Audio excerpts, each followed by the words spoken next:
Senator, I ask you, how can this great country of ours support their great freedom movement against the murdering communist regime down in Cuba?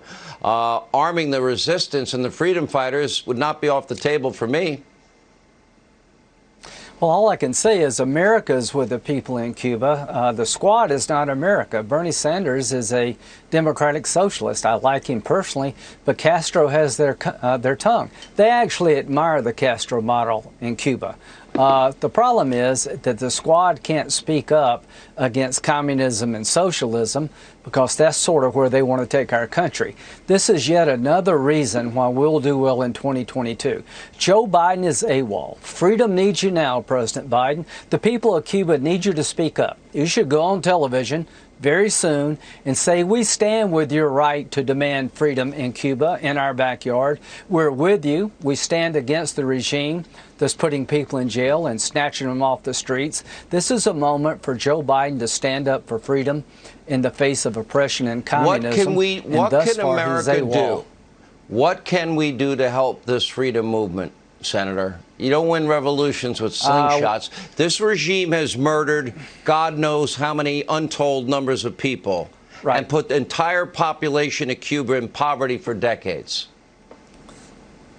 I will be introducing a Free Cuba Act that takes sanctions to a new level against the communist regime individually. I think we should put on the table cyber attacks against the regime who are using the cyberspace to suppress the Cuban people. I think we should be very aggressive in terms of regulating and controlling our backyard.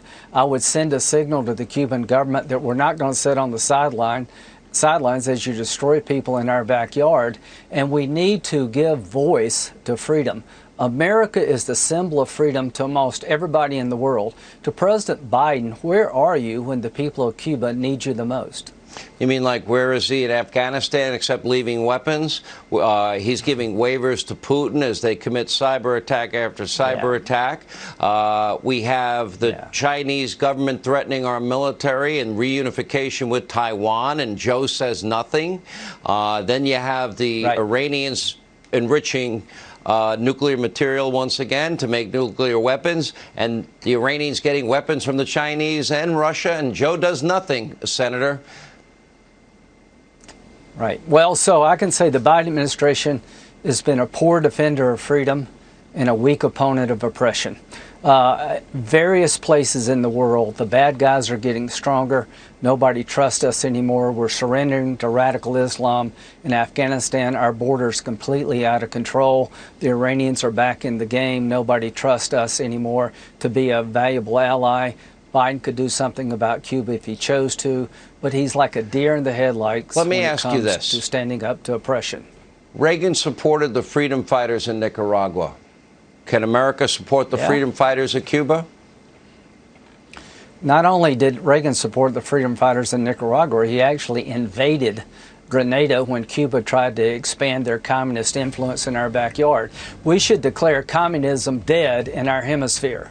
We should stand up to it at every opportunity. There's an opening here to destroy communism in our backyard. President Biden, take it. History will be on your side. All right. Thank you, Senator.